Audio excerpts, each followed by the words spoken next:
नमस्कार, मी स्वप्नाली. तुम्ही बघत आहात आपले बदलापूर. सध्या एक विषय बदलापूर शहरामध्ये खूप चर्चेत आहे आणि तो म्हणजे मच्छी विक्रेत्यांचा. आपण बघत आहोत वसई येथून काही कोळी आणि मच्छी विक्रेते जे आहेत ते बदलापूर शहरात येतात. त्यांच्यावरती कुळगाव बदलापूर नगर परिषदेने कारवाई केलेली आहे आणि त्यांना इथे येण्यास सक्त मनाई देखील करण्यात आलेली आहे. मात्र या उलट आपण आता पाहत आहात की स्थानिक जे काही मच्छी विक्रेते आहेत त्यांची देखील अशीच मागणी आहे की जे कोणी बाहेरून येत आहेत बदलापूर शहरामध्ये मासे विक्री करण्यासाठी तर त्यांच्यावरती जी काही कुळगाव बदलापूर नगर परिषद मनाई करते आहे, सक्ती करते, ती अगदी योग्य आहे असं स्थानिकांचं म्हणणं आहे. या उलट वसईकडचे जे काही मच्छी विक्रेते आहेत ते देखील हा लढा देताना आपल्याला पाहायला मिळत आहेत. आपल्यासोबत स्थानिक मासे विक्रेते आहेत, त्यांचं नेमकं काय म्हणणं या संदर्भात आपण ते जाणून घेणार आहोत. सध्या आपण कुळगाव बदलापूर नगर परिषदेत आहोत. त्यांनी आता नुकतीच जे आहे या ठिकाणी भेट घेतलेली आहे आणि काय चर्चा झाली, काय म्हणणं आहे ते आपण ऐकून घेऊया. काही मासे विक्रेत्या महिला आपल्यासोबत आहेत, त्यांच्याशी संवाद साधूया. किती वर्षापासून बदलापूर शहरामध्ये पेढी आहे मच्छी विकतात, तर मग वसाचे लोक येतात, मग मच्छी विकतात. आमची मच्छी तशी राहते, मग आम्ही काय करणार? बदलापूर गावाले आम्ही काय करणार? किती वर्षापासूनच बोलला? चौथी पिढी आमची. पिढ्याने पिढ्या तुम्ही पिढी हा इकलेच आम्ही. काही नुकसान होतं का बाहेरून येणारे? आम्हाला मच्छी फेकून द्यायला लागतं, मग आमचं नुकसान होतं. मग भरपाई कोण देणार? आम्ही मच्छी कशी विकणार? बाहेरचे लोक येऊन मच्छी विकणार, मग आम्ही काय करणार गावाले? काय मागणी करत आहात? काय बोलणं झालं आज? काय बोलणं? बाहेरच्या लोकांना उठवा, आम्ही मच्छी बोलते. मच्छीचा आमचा धंदा नाही होत, त्याच्यामुळे सध्या होतो की नाही होत? नाहीच होत. आम्ही फेकून द्यायला लागतो. तुमच्याकडे पण मच्छी आहे, त्यांच्याकडे पण ते ती लोक सस्ती येताना विकून जातात, मग आमचा माल तसंच जातो, मग आम्ही फेकून देतो. मग आम्ही काय करणार? मग काय बोलतात? ते टेम्पो भाला आणतात बरं, आम्ही एवढं लिहून घेऊन बसू. आमच्या इकडे येतच नाही कोण, मग त्यांची संपते ना, स्वस्त देतात ती. आम्हाला महाग भेटे, आम्ही मागवतो. मग त्याच्यासाठी आम्हाला एवढं करायची का ती नाही हव्या तिथं. त्यांना जागा आहे का बसायला की कसं आहे? जागा दिली? बोललेला बसतात ना, रोडला बसतात ना. तुम्हाला जागा आहेत बसायला? असं आम्ही बसतो आता इथं तिथं अशी रोडला, आम्ही पण पहिल्यापासून. आम्हाला कुठे जागा आहे? काय मागणी करत आहात आता? आता काय त्यांना खाली उठवा, म्हणजे त्यांच्या बाई आम्हाला कुठेतरी जागा द्या, आम्ही कुठेतरी बसणार. पण त्यांचं असं म्हणणं आहे की बदलापूरचे लोक पण त्या साईडला काही जण जातात असं, तर मग त्यांना पण ते मनाई करतील उद्या, तर कसं चालेल? तेच आहे ना, त्यांच्याही नाही बसली तर आमच्या गिरायक होणार ना, मग आम्ही काला कुठे जाणार? आम्ही तिथंच बसणार. हा, तुम्ही किती वर्षापासून? आम्हाला पण भरपूर वर्ष आली, 30 वर्षापासून झाली. आमची आई इकडेच आहे ना, इथेच धंदा का. हा, काय बोलाल? काय मागणी करत आहात? तुम्ही किती वर्षापासून व्यवसाय करता? 50 किती? 30 वर्षापासून काही जाणवतं का वसई मधून जे मच्छी विक्रेते येतात त्याच्यानंतर काही? राहते. हा, विकत नाही विकली नाही जात, फेकून द्यायला. 10-11 वाजेपर्यंत बसायला लागतो मासे हलवत. काय बोलतात? 10 वाजेपर्यंत बसायला लागतो मच्छी घेऊन. का त्यांचे लवकर काय? त्यांचे लवकर तिथे येतात, स्वस्त विकून जातात. मग आमच्याकडे गिऱ्हाईक कसं येणार मच्छी घ्यायला? बरोबर ना. या संदर्भात आपण बघतोय राणीताई जवळकर मॅम आपल्यासोबत असणार आहेत, त्यांच्याशी संवाद साधूया आपण. खरं तर या स्थानिक मासे विक्रेत्यांच्या लढ्यामध्ये त्या त्यांच्या सोबत आहेत. काय बोलाल? एका साईडला आपण बघतोय वसईचे जे काही मासे विक्रेता आहे ते त्यांचा लढा देत आहे. त्यांचं म्हणणं आहे की आम्हाला महाराष्ट्रामध्ये कुठेही कोणीही अडवू शकत नाही, आणि दुसऱ्या साईडला बदलापूरमधील स्थानिक मासे विक्रेता आहे. तुमची भूमिका काय आहे? काय पहिली गोष्ट म्हणजे त्यांना डोंबिवलीमध्ये उठवलं गेलं, कल्याणमध्ये उठवलं गेलं, अंबरनाथमध्ये उठवलं गेलं, नेरळमध्ये उठवलं गेलं आणि शेवटी ते बदलापूरमध्ये बसायला लागले. पहिली गोष्ट म्हणजे हे जे उपस्थित आहेत या ठिकाणी हे सगळे स्थानिक आहेत. गेली 85 सालाच्या आधीपासून हे लोक या ठिकाणी वास्तव्यास आहेत. इथं त्यांचा तेव्हापासून ते बदलापूरमध्ये राहतात, स्थानिक आहेत ते बदलापूरचे. या ठिकाणी आम्ही कुठल्या समाजाला विशेष टार्गेट करायचं म्हणून या ठिकाणी आलेलो नाहीयेत. या ठिकाणी विषय असा आहे की हा स्थानिकांचा मुद्दा आहे. या ठिकाणी स्थानिकांना कुठेतरी पहिलं प्राधान्य मिळलं पाहिजे. पहिलं या ठिकाणी जे काही प्राधान्य आहे ते स्थानिकांना मिळायला हवं. आज अशी परिस्थिती निर्माण झालेली आहे की ज्या बाहेरून लोक येऊन इथं कोळीनी झालं, बांगलादेशी रोहिंग्या झालं किंवा इतर उत्तर भारतीय झालं किंवा कोणी असो, XYZ जे इतर राज्यातून येणारे मासे विक्रेते आहेत, त्यांच्यामुळे कुठेतरी आमच्या स्थानिक मासे विक्रेत्यांवरती उपासमारीची वेळ आलेली आहे. ट्रकचे ट्रक भरून त्यांचे येत आहेत आणि ट्रकचे ट्रक भरून आल्यानंतर त्या संपूर्ण बदलापूरमध्ये डिवाइड होतात आणि सगळीकडे रस्त्यावर जागोजागी बसून ते त्या ठिकाणी मासे विक्री करतात. स्वस्तात काडीमोल भावामध्ये ते मासे विक्री करतात आणि निघून जातात. परंतु आमचे जे स्थानिक मासे विक्रेते आहेत त्यांचा माल तसाच राहतो ना. त्यांना दिवसाच्या शेवटी तो माल सगळा फेकून द्यावा लागतोय. त्यांच्यावर कुठेतरी उपासमारीची वेळ आलेली ना. त्यांची पण मुलं आहेत, त्यांचंही कुटुंब आहे, ते स्थानिक आहेत, इथले प्रॉपर आहेत ना बदलापूर मधले. मग त्यांच्या पाठीमागं का कोणी उभं राहायला तयार नाहीयेत? का त्यांना एक विशेष समाज म्हणून त्यांना टार्गेट केलं जात आहे? कुठेतरी हा मुद्दा आहे ना, आज त्यांनाही कुठेतरी प्राधान्य मिळायला हवं. कुठेतरी त्यांना पहिलं प्राधान्य देऊन त्यांची पहिली व्यवस्था करणं गरजेचं आहे. जसं की आपण पहिले सुरुवातीला सांगितलं की वसईमधले जे काही मासे विक्रेते आहेत त्यांना डोंबिवली या ठिकाणावरून देखील हटवण्यात आलं. त्यामागे काही कारण होतं, आपण काही माहिती काढली? प्रत्येक ठिकाणी स्थानिक हाच महत्वाचा मुद्दा आहे.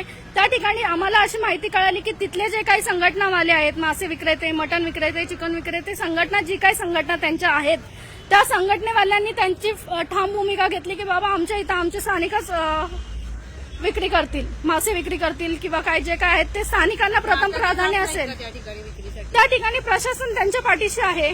प्रशासनाने स्थानिकांना प्रथम प्राधान्य दिलेलं आहे. त्यामुळे कुठेतरी विषय आहे की बाबा प्रथम प्राधान्य तुम्ही स्थानिक रहिवाशांना द्या ना. आज ते लोक कुठे जातील? बाहेरून येतील सगळे, कोणीही येईल, व्यवसाय करेल आणि निघून जाईल. आज आमच्या जे स्थानिक रहिवासी आहेत त्यांना रात्रीचे 10-10 वाजेपर्यंत त्यांना बसून राहायला लागतं. त्यांचा व्यवसाय होत नाही. शेवटी दिवसाच्या शेवटी त्यांना त्यांचा माल फेकून द्यावा लागतो. मग त्यांनी काय करायचं? कुठे जायचं त्यांनी? आमचा मुद्दा हाच आहे की आमचा मुद्दा, आम्ही आमच्या स्थानिक रहिवाशांच्या बाजूने उभे आहोत. या ठिकाणी आमचं पालिकेला एकच मागणी आहे की बाबा स्थानिकांना पहिलं प्राधान्य दिलं गेलं पाहिजे. त्यासाठी आज आम्ही राजेंद्र दादा घोरपडे यांची भेट घेतली. त्यांची भेट घेऊन बऱ्याच विषयांवरती या ठिकाणी चर्चा झालेली. आम्ही त्यांना सांगितलेलं आहे की आमचे जे स्थानिक रहिवासी आहेत त्यांचा तुम्ही जुना रहिवासी पुरावा तपासा आणि त्यांना तुम्ही या ठिकाणी पालिकेची परवानगी द्या. आणि त्यात त्यांनी जे काही नगरपालिकेने नियम काढलेले आहेत की बाबा सुशोभीकरणाचा विषय असेल किंवा स्वच्छता अभियानाचा विषय असेल, त्या विषयाला आमच्या लोकांनी स्वागत केलंय ना. आमची लोक त्याला पाठिंबा देत आहेत, तयार आहेत त्या सगळ्या गोष्टींसाठी. पण त्यांचा मुद्दा आहे की कुठेतरी बाहेरून येणाऱ्या लोकांमुळे त्यांचा व्यवसाय होत नाहीये आणि त्यांच्यावरती कुठेतरी उपासमारीची वेळ आलेली आहे. त्यासाठी आपण त्यांना निवेदन देखील दिलेलं आहे. सर्वांच्या वतीने ह्या ठिकाणी आपण त्यांना निवेदन दिलेलं आहे आणि आपण या ठिकाणी त्यांना इशारा दिलेला आहे की बाबा जर येत्या 8 दिवसामध्ये जर तुम्ही कारवाई केली नाही, आता असं पण बघायला गेलं तर ह्या लोकांवर उपासमारीची वेळ आलेली आहे. जर उपासमारीची वेळ आलेलीच आहे आणि जर स्वतःच्या न्याय हक्कासाठी जर त्यांना उपोषणाला बसायची वेळ येणार असेल तर त्यासाठी सुद्धा त्यांची तयारी आहे. मग बसतो नगरपालिकेच्या दारामध्ये उपोषणाला. आपण बघतोय आता या ठिकाणी स्थानिक मासे विक्रेते आहेत ते देखील उपोषणाला बसण्याचं सांगतायत आणि त्यानंतर जे काही वसईवाले आहेत ते देखील त्यांचा लढा देत आहेत. नेमकं आता काय होणार आहे हे बघणं जे ते गरजेचं ठरतंय. आपल्यासोबत अजून एक महिला त्यांच्या नमस्कार ना. काय सांगाल, तुम्ही किती वर्षापासून बदलापूरमध्ये व्यवसाय करता? आम्ही बरं 25 वर्ष झाले. आम्ही इथेच करतो. आमची सासूबाई, सर्व घरातली माणसं सर्वजण इथेच करतो धंदा पाणी. आणि पण बाहेरची का, पण आपण स्थानिक असून बाहेरची का पाहिजेत आपल्याकडे? आमचा मुद्दा हा आहे, बाहेरची कशाबद्दल पाहिजे? सर्वांकडे सर्व बंद केलेलं आहे, मग आपल्याकडे काय? एवढ्या वर्षापासून ते बदलापूरमध्ये येऊन व्यवसाय करतायत, मग हा मुद्दा आताच का उपस्थित केला जातो? आता कारण पहिला पण आम्ही बोललेलो तेव्हा कोण काहीच करत नव्हता. आम्ही पूर्ण सर्वांना सांगितलेलं का आम्हाला ही माणसं नाही पाहिजेत, पण का आपल्याकडे का ते पूर्ण मोठ्या लोकांचं आम्हाला का आमच्या पाठीशी मोठी लोक आहेत म्हणून. मग त्याच्यात अडचणी होतात का? त्या वसईवरून येतात तर काही अडचणी होतात का? होतात ना ताई. मच्छी आमची संपत नाही. आमची थोडीशी मच्छी ती राहते अख्खा दिवसभर आणि त्या संपून पूर्ण जातात. मागणी आहे आता, काय मागणी आहे? आता मागणी असे का आम्हाला नाही हवं, आमचं आम्हाला थोडा बघायचं, आमचा पण बघायचा विचार करायचा आहे. आणि आम्ही सरांना बोललेले आहेत का आम्ही पाठिंबा आहे आमचा तुमच्यासोबत. काय बोला? ते वसईवरनं त्यांना यासाठी काढले का वसईला पण ते भरपूर घाण करत होते, म्हणून तिकडच्या स्थानिक लोकांनी व तिकडच्या प्रशासनच्या अधिकाऱ्यांनी त्यांचे व्हिडिओ वगैरे मध्ये केलते न्यूज, हे जवळजवळ 10-12 वर्ष झाले या गोष्टीला. तिथून त्यांना काढले. त्याच्यानंतर ते डोंबिवलीला यायला लागले. डोंबिवलीला पण तसेच ते घाण करत होते त्याच प्रकारे एकदम. मग तिकडचे स्थानिक लोक व प्रशासनांना हे घेऊन मग ते स्थानिक लोकांनी लढा दिला. त्या टायमाला मग प्रशासन स्थानिक लोकांच्या मागे होता, म्हणून ते तिथून डोंबिवलीवरून त्यांना काढण्यात आलं. मग ते कल्याण, अंबरनाथ, नेरळ या ठिकाणी बसायला लागले. तिथे पण शेवटी स्थानिक लोकांनी पुढाकार घेऊन आता आपल्या बदलावर, स्वच्छ बदलावर, सुंदर बदलापूर आहे, तिथे आपण हे येतात वसईवरचे मेन नाक्यावरती बसा, इथं सुशोभीकरण केलेले हे आहेत. तर ते सुशोभीकरण केलेल्या ठिकाणी ते बसून एकदम सुशोभीकरण केलेल्या ठिकाणी बसतात आणि संध्याकाळी जाताना मच्छीची घाण, मच्छीचं पाणी सगळ्यात असत. आम्ही स्थानिक लोक बसतो, आम्ही हे नाही बोलत, आमचं पण मच्छीचं पाणी पडतोच, पण आम्ही जेव्हा बंद करून जातो तेव्हा पूर्ण तिथे फिनाईल वगैरे सगळं टाकून आणि प्लस आमची जी डम्पिंगला घाण जाते, आम्ही 5-6 दुकानवाले आहेत त्यांची घाण आम्ही डम्पिंगला जांभूळच्या इथे पाठवली जाते. ते तिथं आमचं म्हणजे कधी पण पालिकेचे किंवा कोणी पण येऊन कधी पण चेकिंग करू शकता का आमची घाण कुठे डम्पिंगला होते किंवा हे. आणि आमचं दुकान बंद झाल्यानंतर त्या जागेवर तुम्हाला पूर्ण असं म्हणजे वाटणार नाही की इथे मच्छीचं दुकान होता. आम्ही स्थानिक पूर्ण सफाई करून जातो, पण हे वसईची लोक तिथून घाण करत त्यांना हाकलत चालले.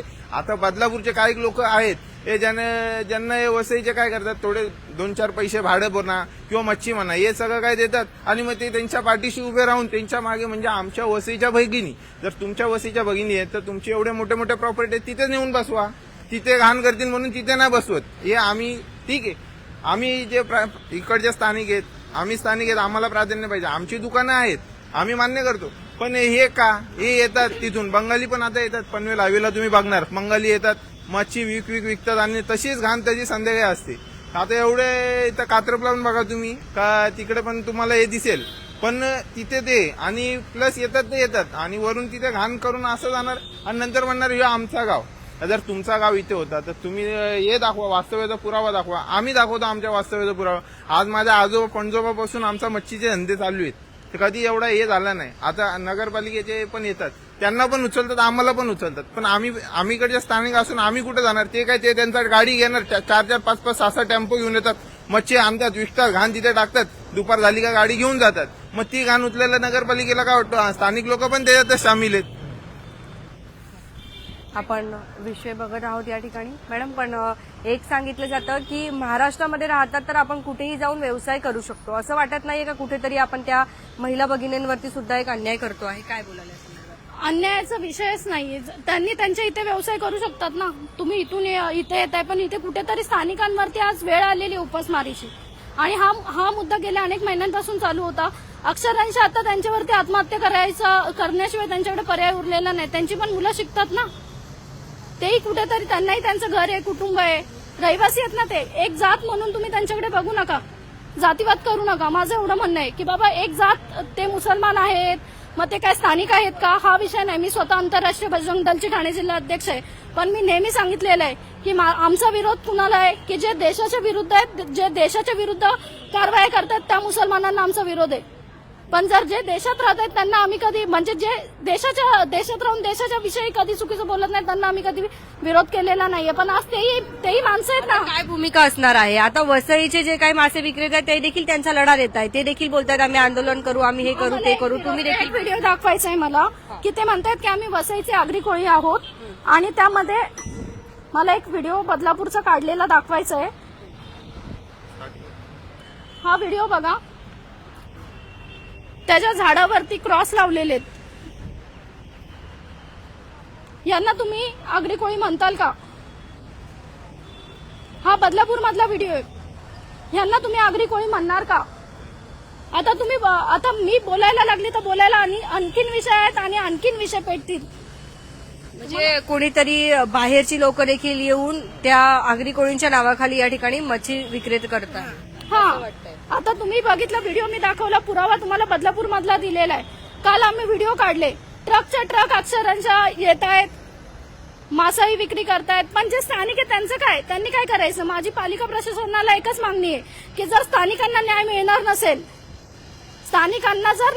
नसेल तर या ठिकाणी त्यांच्यावरती आत्महत्या करायची वेळ आलेली आहे. स्थानिकांना जर तुम्हाला व्यवसाय करून द्यायचा नसेल तर हे जेवढे पण स्थानिक आहेत त्यांना नगरपालिकेमध्ये नोकरी द्यावी आणि त्यांना या ठिकाणी उदरनिर्वाह उपलब्ध करून द्यावा.